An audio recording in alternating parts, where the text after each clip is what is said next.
Bonjour, Bonjour à tous, bienvenue. bienvenue dans notre nouveau Twitch. Comment les chercheurs étudient?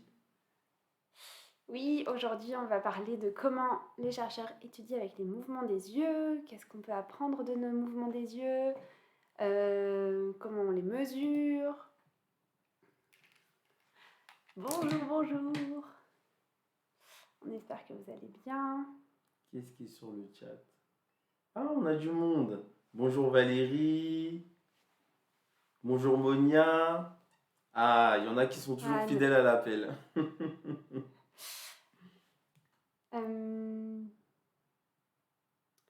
Oui, donc on se retrouve aujourd'hui pour notre, ce que je disais, pour notre nouveau comment les chercheurs étudient. Alors, comment les chercheurs étudient avec, cette fois-ci, les mouvements des yeux. On va parler d'une technique, d'une technique de mesure, de qu'est-ce qu'on fait avec nos yeux, comment on mesure, comment on mesure les mouvements des yeux. On espère que vous êtes prêts pour ça. On y va? On y va, c'est Allez. parti.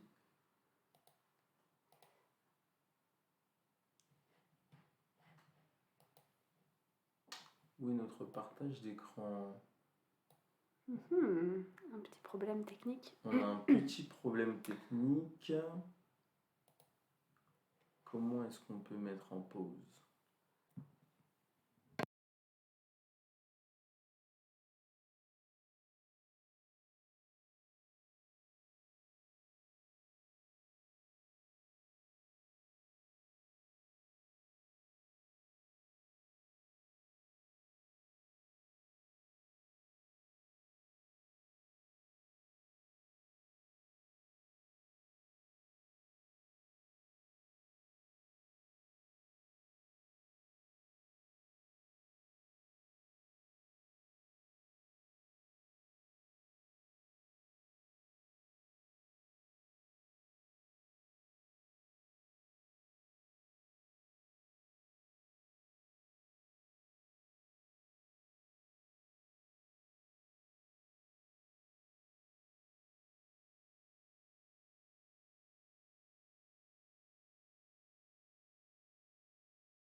C'est le stream en train de se faire. Vous Le voyez stream même les backgrounds.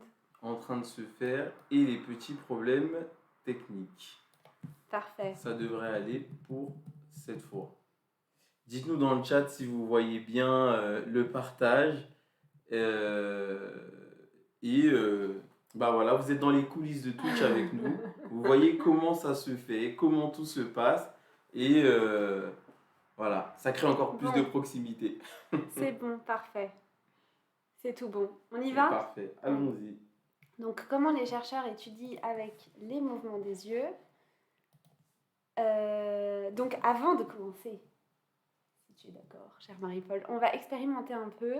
Et pour ce faire, je vais vous donner des petites consignes. Vous allez me dire aussi si ça marche. C'est pas dit hein, que avec l'écran interposé ça fonctionne, avec le stream, tout ça, mais on va voir si ça fonctionne.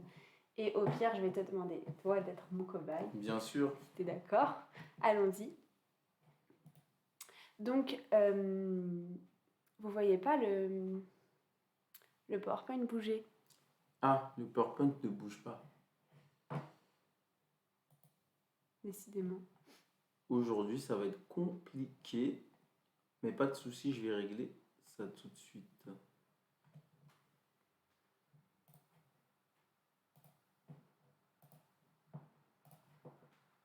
Ah,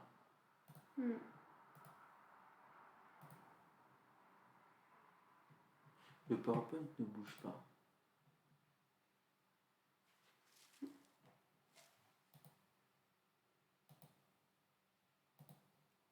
Décidément.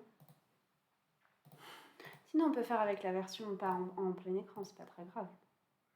La version pas en plein écran, c'est pas évident.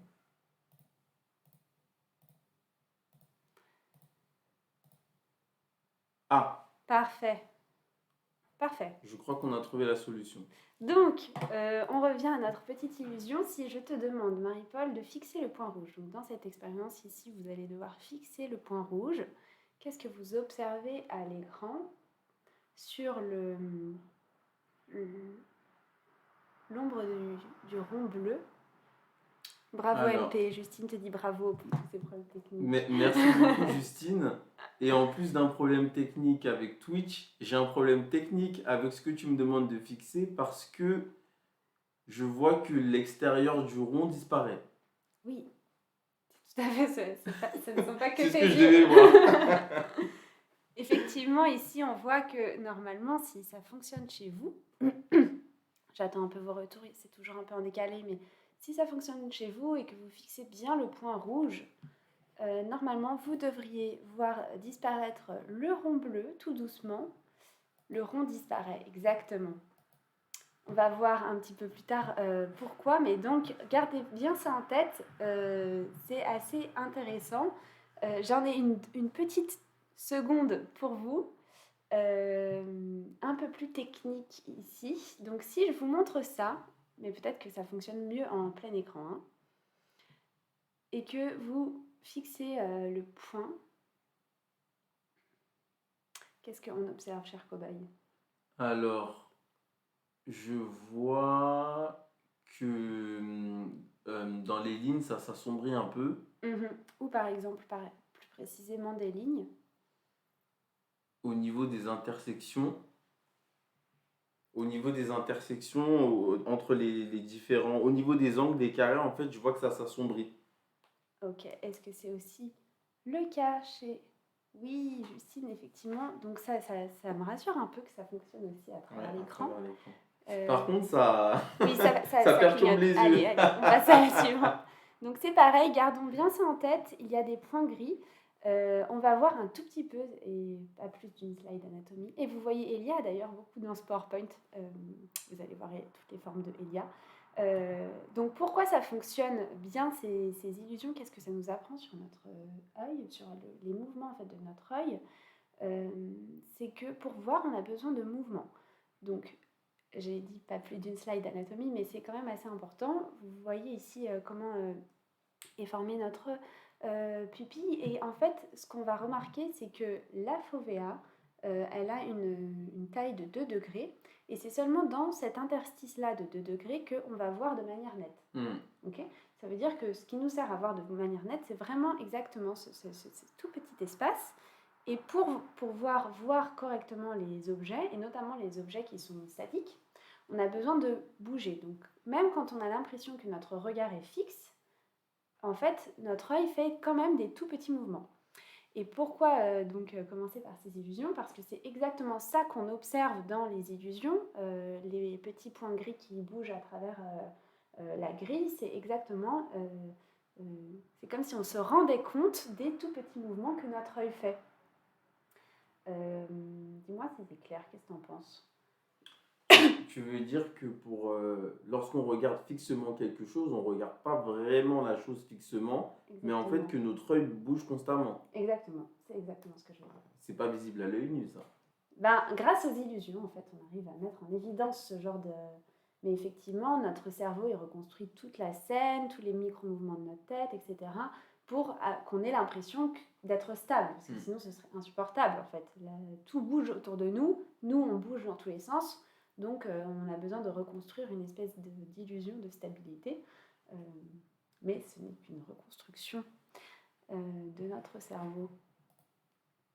Et donc, quel type de mouvement on va faire? Donc là, je vais vous parler des 2 grands types de mouvements. C'est intéressant de comprendre justement comment ça fonctionne. Vas-y, tu peux passer, je pense.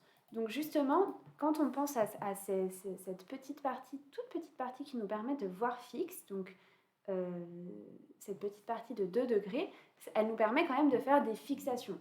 Donc l'œil est presque immobile. On va regarder, on va faire des fixations. Et c'est là où on va prendre toutes les informations de la scène, puisqu'évidemment, c'est ce qui est net. Si c'était flou, ce serait plus difficile pour nous à traiter. Une fixation, ça dure entre 100 et 1000 millisecondes. Généralement, ça dure plutôt entre 200 et 600 millisecondes. Et bien sûr, comme notre œil bouge et qu'on a tendance à explorer les scènes en faisant plein de mouvements, on va entrecouper les fixations de saccades. Une petite question là-dessus? Non, ça va? Ça va. Ça va. Et finalement, ce qu'il faut retenir, c'est que c'est seulement pendant la fixation que notre œil voit de manière nette. Et justement, entre chaque fixation, on va avoir une saccade. Donc c'est comme un espèce de saut qui va avoir lieu entre chaque fixation. Et là, c'est très rapide. On voit entre 30 et 120 millisecondes. Ça peut aller assez loin, en fait, en termes de degrés de mouvement par seconde. Et c'est, comme je vous le disais, flou pour permettre la vision stable de notre environnement. Et bien sûr, les saccades servent à nous déplacer pour voir des objets d'intérêt.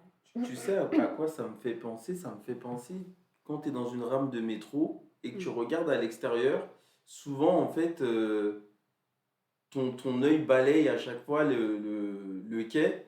Lorsque le métro avance ou qu'il est en train de s'arrêter, tu fixes certaines personnes, tu les suis des yeux et après tu reviens et ça me fait du coup penser à ce petit processus-là quand on est en mouvement et qu'on regarde quelque chose de statique. C'est un très bon exemple pour se rendre compte un peu des mouvements qu'on peut faire de nos yeux, quoi.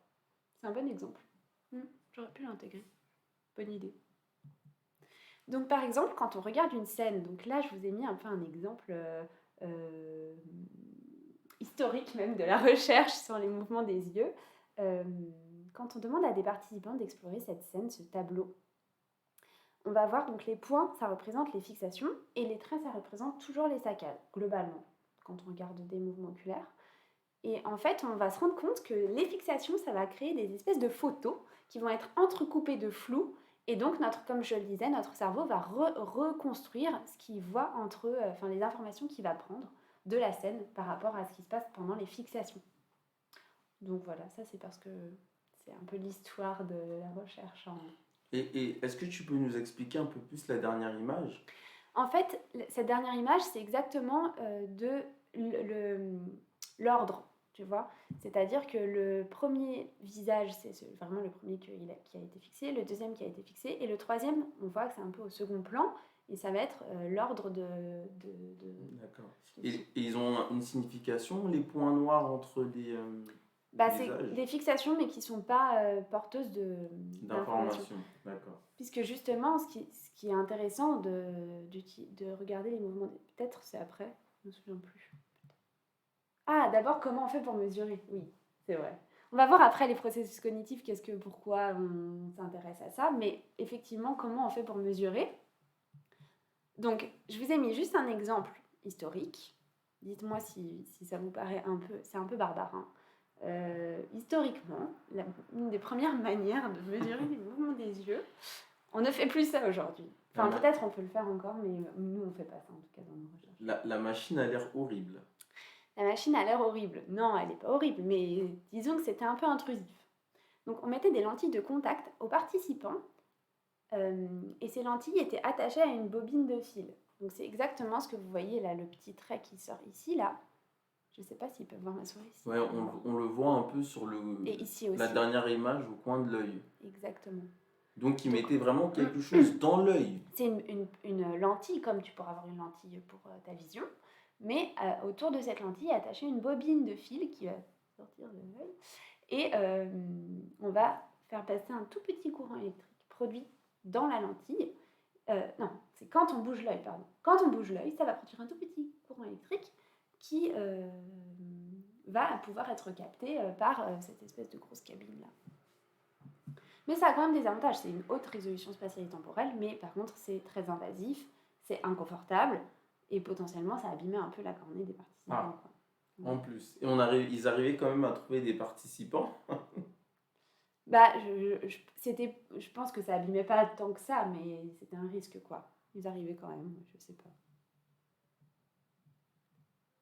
Ok, aujourd'hui, bien sûr. N'hésitez pas à nous dire ce que vous en pensez de tout ça dans le chat, hein. La bobine, le fil. Là, déjà, je peux voir que il y a eu plein d'innovations qui ont permis de plus faire ce genre de choses. Ça donne pas envie de faire le test. Oui, ça c'est sûr, moi je suis pas sûre que je l'aurais fait. Moi, je l'aurais pas du tout fait. Je vais Mm. pas faire semblant. Louise, désolé. Désolé pour la science. Non, mais aujourd'hui, bien sûr, les oculomètres, qu'on appelle des eye trackers, n'utilisent plus ça, hein. Maintenant, on a quand même avancé dans la technique. Donc, maintenant, on a des eye trackers qui sont basés sur la vidéo, qui vont donc filmer l'œil et traiter l'image pour en déduire la position de l'œil. Puisque l'avantage de notre œil, c'est qu'on a un très gros contraste très fort entre notre pupille et le reste de notre œil, un contraste de couleur, enfin de lumière, de tout ça. Et donc, on arrive à traiter juste même la vidéo de l'œil. Donc ici, vous voyez justement le petit eye tracker qui essaye de détecter où est l'œil. Et il y a des eye trackers qui vont justement coupler cette technologie avec ce qu'on appelle la technologie infrarouge. On envoie justement une onde infrarouge sur le fond de la rétine et on va calculer le retour de cette onde pour savoir un peu où sont les yeux ou pour vérifier où sont les yeux si on couple les deux. Et certains eye trackers reconstruisent même un modèle 3D de ton œil dans l'espace pour être sûr. Après, des formes d'eye trackers, il y en a plein. Il y a des eye trackers qui sont très très précis et qui sont intégrés dans des écrans. Il y a des barres d'eye tracker. Donc vous voyez, c'est pas très gros, hein. Nous, l'eye tracker qu'on a, il est grand comme ça, je pense. Grand comme ça. Et quelles sont les différentes manières d'utiliser l'écran? Je vois bien comment on peut l'utiliser, mais la barre, comment on l'utilise? Donc ça se fixe justement sur un écran. Il y a un petit aimant qu'on fixe sur l'écran. Après, l'eye tracker tout à gauche, ici, là, avec l'écran, c'est des eye trackers qui sont... Souvent aussi, on va perdre un peu en qualité quand on diminue la taille de l'oculomètre. Ici, ça, c'est des eye trackers qui sont faits pour être utilisés dans vraiment des choses très précises. Par exemple, quand on étudie la lecture très précisément ou ce genre de choses, on a besoin d'eye trackers très très précis. Mais il y a des recherches qui en ont pas besoin. Et on arrive même à mettre des eye trackers dans des lunettes. Ça me fait penser au Google Glass, ça. Là, c'est pas du tout les Google Glass, mais du coup, on va mettre des petits eye trackers avec des caméras qui filment l'œil, mais aussi des caméras qui filment l'environnement pour pouvoir traiter et analyser l'image de où est-ce que les gens sont en train de regarder. Donc, voir où est-ce que les gens regardent et aussi avoir une image de ce que les gens regardent. Oui, c'est important un peu de savoir qu'est-ce qu'ils sont en train de regarder, parce qu'après, c'est que du traitement vidéo. Et du coup, donc, les lunettes enregistrent tout. Incroyable la technologie embarquée. Après, ça pose plein de questions RGPD, qui vous filme, comment on les filme et tout ça, mais ça enregistre. Ouais. Alors justement, donc, pourquoi ça nous intéresse de mesurer les mouvements des yeux? Qu'est-ce qu'on peut en conclure? Qu'est-ce qu'on peut comprendre de ça? Les lunettes, c'est mieux que la bobine. Oui, bah ça c'est sûr. Mais alors donc... Est-ce qu'on perd en précision avec les lunettes? Oui, on perd énormément en précision et on perd aussi même en qualité de ce qu'ils sont en train de regarder. C'est quand même vraiment des vidéos d'assez mauvaise qualité. Peut-être si on a le temps, j'ai mis un lien pour une vidéo, si ça marche. Oui, bien sûr. Techniquement, mais on perd en qualité. Et aussi, alors je voulais juste dire que donc, les lunettes, évidemment, elles sont quand même reliées à un espèce de boîtier. Les toutes premières lunettes, c'était carrément des sacs à dos qu'il fallait porter, et elles sont reliées à un boîtier qui lui-même est relié en Bluetooth à un ordinateur, mais tout le boîtier enregistre tout en temps réel, et après il peut les transférer à l'ordinateur. Donc qu'est-ce qu'on en apprend de des mouvements des yeux? Donc l'hypothèse déjà qui nous intéresse nous dans les mouvements des yeux, déjà on voit où est-ce que les gens sont en train de regarder, donc on peut comprendre qu'est-ce qui les intéresse en fait, qu'est-ce qu'ils regardent dans l'espace.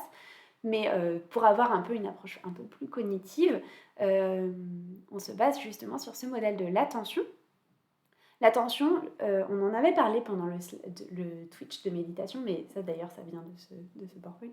L'attention, c'est comme un espèce de projecteur lumineux qui va mettre en lumière certains éléments de notre environnement et qu'on va sélectionner pour pouvoir inhiber le reste. Si on met ça en parallèle, justement, et puis après pour construire la représentation de la scène qu'on se fait, de notre compréhension de ce qui est en train de se passer. Si on fait le parallèle avec les yeux, c'est assez clair du parallèle, c'est-à-dire que justement, là où on mettrait nos yeux, là où on on porte Notre regard, oui. notre regard, ce serait aussi là où on a tendance à porter notre attention de manière vraiment explicite. C'est là où on a envie d'aller traiter des choses. Donc finalement, analyser le mouvement des yeux de participants, c'est un peu comprendre mieux qu'est-ce qu'ils sont en train de traiter, ou en tout cas comment ils traitent de manière intuitive la scène cognitivement. Donc c'est pour ça que ça nous intéresse aussi. T'avais une question ? Non, pas du tout. Je pense que tu vas y répondre dans la suite. J'allais te demander comment on l'utilise, pourquoi on l'utilise dans la recherche, comment on valorise en fait cet outil de mesure. En fait, justement, donc on va avoir tendance à traiter d'une manière générale. Par exemple, quand on demande, là j'ai repris un peu l'exemple de la toute première image qu'on a vue là sur la construction de la scène, on peut avoir plusieurs consignes et on va se rendre compte qu'en fonction de consignes différentes, nos participants traitent de manière différente la situation. Par exemple, ici, donc, vous avez les mouvements des yeux quand on demande aux participants de juste regarder la scène, regarder librement. Mais on peut aussi leur donner une consigne où on va leur demander d'estimer les moyens de la famille, on va leur demander de donner l'âge des gens. On va se rendre compte qu'en fonction des buts qu'on leur donne, ils traitent différemment la scène. Donc là, ils vont par exemple plus avoir tendance à regarder les visages. Si on leur demande de se souvenir des vêtements, ils ont plus tendance à regarder les vêtements. Et tout un tas de consignes comme ça. Donc dans la recherche, ce qui nous intéresse, c'est justement de comprendre comment, en fonction de comment on construit la situation, comment la situation va être traitée cognitivement, qu'est-ce qui va capturer l'attention de nos participants, et donc qu'est-ce qu'ils vont traiter préférentiellement dans la scène. Oui, c'est vraiment intéressant de voir les différents, je ne sais pas comment on peut appeler ça, les différents profils qui ressortent de ces consignes. Par exemple, quand on nous demande de regarder la position des personnes et des objets, on voit vraiment que le spectre s'élargit.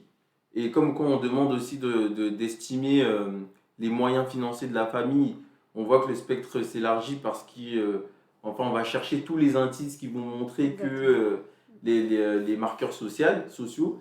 Et quand on demande par exemple de regarder les âges, les visages, c'est incroyable, on voit vraiment, c'est très précis, que tout est concentré sur le visage. Oui. Et ça nous aide dans la recherche à... Qu'est-ce que ça nous aide à faire après d'avoir des résultats comme ça ? Justement, en connaissant mieux comment les gens traitent les situations, on peut soit adapter les situations, soit justement se demander est-ce que, je sais pas moi, mon image, elle est regardée, est-ce qu'elle n'est pas regardée, comment ils la traitent, est-ce qu'ils ont lu, est-ce qu'ils n'ont pas lu, comment ils ont fait quoi. Et pour adapter derrière justement la construction de nos situations. Donc si on prend l'apprentissage par exemple, c'est est-ce qu'ils ont lu, est-ce qu'ils étaient concentrés, est-ce qu'ils ont regardé le schéma, est-ce qu'ils ont pas du tout regardé aucun schéma, alors que quand même c'était très utile pour apprendre cette notion. Et ça me fait penser aussi je sais pas si je vais un peu parler de tes slides d'après, mais ça me fait penser au site internet ça. Est-ce qu'on l'utilise en marketing pour savoir où placer les éléments dans les sites internet pour optimiser Oui, globalement, je dirais que c'est un axe de recherche, je ne l'ai pas mis là dans les exemples, mais c'est un axe de recherche qui est très très fort dans les mouvements des yeux. Le marketing, d'ailleurs, on se rend compte qu'on a plein de comportements qu'on a complètement appris sur les sites internet. Typiquement, la place du logo, c'est pas du tout quelque chose de complètement inné pour un humain de connaître automatiquement où est le logo. Mais comme tous les logos sont toujours mis à la même place, parce que j'imagine qu'il y a des recherches à ce propos, tous les sites l'ont fait et du coup on a tous appris que les logos étaient là et voilà. Ouais, genre en haut, quelque part en haut. Exactement. Et les bannières publicitaires aussi. Oui, les bannières publicitaires, on a bien appris à ne pas regarder les bannières publicitaires. Ça, c'est... Même on parle de cécité aux bannières, donc c'est la preuve que vraiment tout ce qu'il y a dans les bannières sur les sites web, c'est... Donc si un jour il y a une information très importante dans les emplacements où d'habitude il y a les bannières publicitaires, on peut passer à côté d'une information. Après, ça dépend toujours du but du participant. Si on demande au participant de regarder librement le site, il va traiter un peu tout. Mais si on lui demande spécifiquement de chercher une information, ce qui est quand même globalement ce qu'on essaye de faire quand on est sur un site web, on va se rendre compte que oui, il a tendance à inhiber, même quand on met l'information dans la bannière. Bon, ça c'est pour les consommateurs. Attention, on ne sait jamais. Pour la création du nouveau site internet. Ah, Va faire des tests utilisateurs. Louise est disponible. Si vous voulez, elle a un oculomètre. Ça, c'était peut-être, je vais passer un peu plus vite, mais pour vous montrer un petit peu plus comment on fait pour regarder, donc, quand on lit. Ce qui est intéressant, c'est de voir justement, donc ici on a toutes les fixations, et on pourrait penser que quand on lit, on avance. On fait que avancer, on avance. C'est faux, on n'avance pas tout le temps. Parfois, on revient en arrière aussi, c'est ce qu'on appelle des régressions. Et les recherches sur la lecture montrent qu'en fait, il y avait une recherche où justement, au fur et à mesure que le participant avançait, il bloquait en fait le texte. Ils se sont rendus compte qu'ils avaient rien compris. Enfin, pas rien, mais ça, en fait, vraiment, les régressions, ça nous sert à comprendre ce qu'on est en train de lire. C'est très, très, très important. Voilà, ça c'était un peu quelque chose un peu fun. Qu'est-ce que j'ai mis ? Ah oui, alors ça, c'est un peu la cognition sociale du regard. Quand on marche, et comment on a tendance à regarder les gens. Et c'est là où on se rend compte que vraiment le regard, c'est quelque chose de très très intime. On a tendance à regarder vraiment... on ne regarde pas des étrangers dans les yeux très fort pendant très longtemps. Donc ils avaient fait une recherche où ils ont justement mis les lunettes à des participants et ils leur ont demandé de se balader sur le campus. Et ensuite, donc, ils ont enregistré ce qu'ils regardent. Donc il y a des participants qui marchent sur le campus et ils enregistrent leur mouvement des yeux. Il y a des participants qui vont voir exactement la vidéo qui a été faite par l'oculomètre de l'environnement et ils vont le regarder mais dans le laboratoire. Donc ils ne croisent pas pour de vrai les gens, c'est ça qu'il faut retenir. Il y a des gens qui croisent vraiment des gens, il y a des participants qui ne vont pas croiser des gens. D'accord. Et ce qu'on se rend compte, c'est quand ils sont loin, tout le monde regarde à peu près les gens, ça c'est le nombre de fixations qui ont été faites sur les personnes, sur les autres gens, ceux qu'ils croisent. Mais quand ils sont prêts et qu'ils sont vraiment dans la situation, ils ont tendance à regarder beaucoup moins et de manière significative les personnes. Alors que quand ils sont en laboratoire, comme ils ne les croisent pas vraiment, ils s'en fichent, enfin c'est une vidéo quoi, ils les regardent tout autant. Donc ça c'est peut-être pour mettre plus en lumière le fait que regarder les gens, le regard c'est quelque chose de très intime en fait. Voilà. Et non, mais ça nous aide à étudier plein de choses, dont la dimension sociale, parce que c'est très intéressant de vraiment voir que dans la rue, la plupart des personnes ne vont pas oser tenir ce regard-là de près, alors qu'en laboratoire, il n'y a aucun problème. Exactement. Ah, c'est très intéressant comme recherche. Et là, j'avais une vidéo, mais peut-être on n'a pas le temps. Oui, et peut-être que on aura peut-être un problème. Oui, on avance. Ah, donc on revient sur les visages. Donc à quel point donc, le regard, c'est quelque chose qui porte beaucoup d'informations pour nous quand on traite des gens, des humains, quand on traite cognitivement, je veux dire. On a tendance à regarder vraiment préférentiellement les yeux. Donc ça, c'est vraiment la recherche où on montre qu'on regarde préférentiellement les yeux et la bouche quand on regarde un visage. Et il y avait une équipe de chercheurs qui avait demandé justement à leurs participants de ne pas regarder. Donc ils se demandaient en fait si c'était parce que les yeux c'est central ou est-ce que c'est parce que ça influe en fait, ça porte de l'information quoi. Donc ils regardent, ça c'est quand on leur demande d'explorer de manière libre. Ensuite on leur demande de ne pas regarder la bouche. Et on se rend compte qu'ils y arrivent quand même assez bien. Ils regardent préférentiellement les yeux. Mais après ça, si on leur demande de ne pas regarder les yeux, on se rend compte que c'est quand même difficile pour eux. C'est-à-dire qu'ils y arrivent, ils regardent globalement la bouche, mais quand même, évidemment ici, plus c'est chaud et plus ils regardent, plus c'est froid et moins ils regardent. Mais quand même, il y a un espèce comme ça de porosité vers les yeux. C'est difficile pour nous d'inhiber les yeux.